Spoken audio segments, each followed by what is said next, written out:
Всем здравствуйте. Я очень долго не выходила на связь. Было очень печальное событие. 11 сентября от нас ушла горячо любимая наша дорогая мама. Это было как гром среди ясного дня. Неожиданно совершенно. Ей было 87 лет. Но мы с ней всегда договаривались: мам, ну хоть не до 100, ну ладно, до 99 давай, живи. Она не хотела умирать, она хотела жить, съездить еще к родным, повидать. Я благодарю Бога, что я смогла ее увидеть. Я увидела ее 2 раза перед смертью. Я приехала подменить сестру, но мама уже лежала в больнице. Лежала с другим диагнозом, умерла. У нее сердце не выдержало. Сердце было очень слабое. Утром 11-го я к ней поехала проведать ее. С ней разговаривали, я посидела немного. Автобус, еще было время, но мне надо было рецепт забрать у врача. Я говорю: мам, я пойду, говорю, не знаю, сколько просижу в очереди за рецептом. Но не пришлось сидеть, у меня освободилось время. Я пошла, зашла в церковь, поставила свечки ей за здравие. Вечером мы с ней еще переписывались. А утром мне позвонили. Теперь вот жалею, почему я подольше не посидела, почему я не подольше не побыла с ней. Ну кто же знал? Ничего не предвещало. Она воспитала нас 4 детей. У нее было 8 внуков и внучек, 8 правнуков и правнучек. Вот такая она была богатая. Папы нет уже 29 лет. Она одна. Была для нас как солнышко, а мы ее лучики. Мы приезжали, она нас встречала, провожала. Теперь некому ездить. Кто молится, прошу, помолитесь за новоприставленную Пелагею, рабу Божию Пелагею. Ее всегда звали Полина Сергеевна. Ее все любили и уважали. Она была очень хорошим человеком. Очень умная, очень начитанная. Она до последнего читала толстенные книги, в библиотеке брала. Судоку решала, в компьютере играла в карты. И так, карты всех внуков, правнуков научила, почти всех. Правнуки еще маленькие, некоторые. Стихи сочиняла.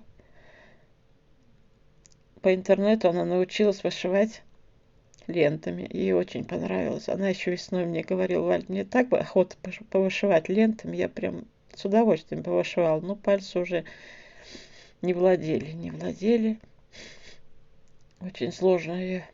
Она даже застегивать пуговицы плохо смогла. Вышивала в молодости она крестом. И вот уже после 75, после 70 она много вышивала крестом. Нам много картин вышила разных, больших. Она даже смотрела футбол. Ей нравился. Вперед начала смотреть. Говорит, что там бегают и бегают. А оказывается, интересно. Потом начала болеть за наш Магнитогорский Металлург, хоккейную команду, когда игры были. Она была очень разносторонним человеком, разбиралась в очень многих жизненных сферах. Она прожила очень трудную жизнь, конечно. В войну ей было 5 лет.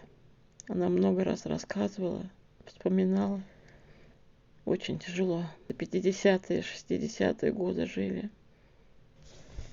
Но в последние годы она всегда говорила, что сейчас не жить. Сейчас все есть. В магазинах все можно купить. Пенсия хорошая.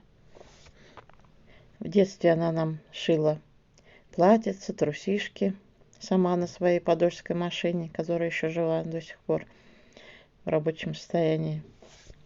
В магазинах же, помните, ничего не было абсолютно.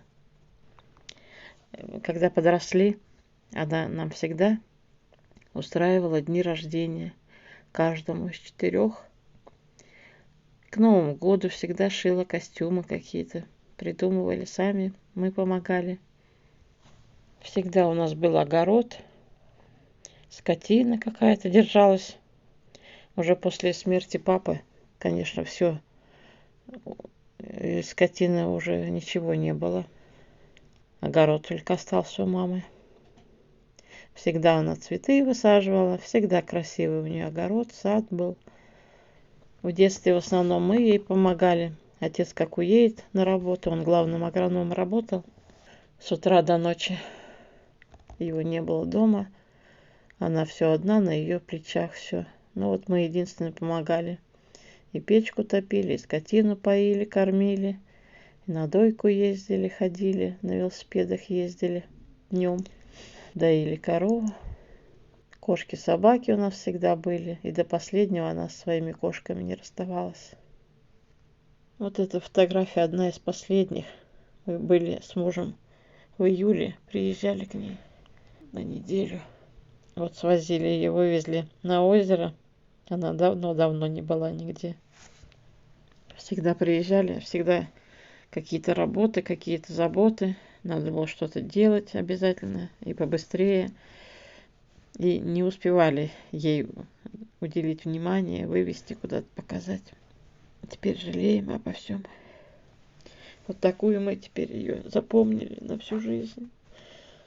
Такая останется в наших сердцах, мамочка наша.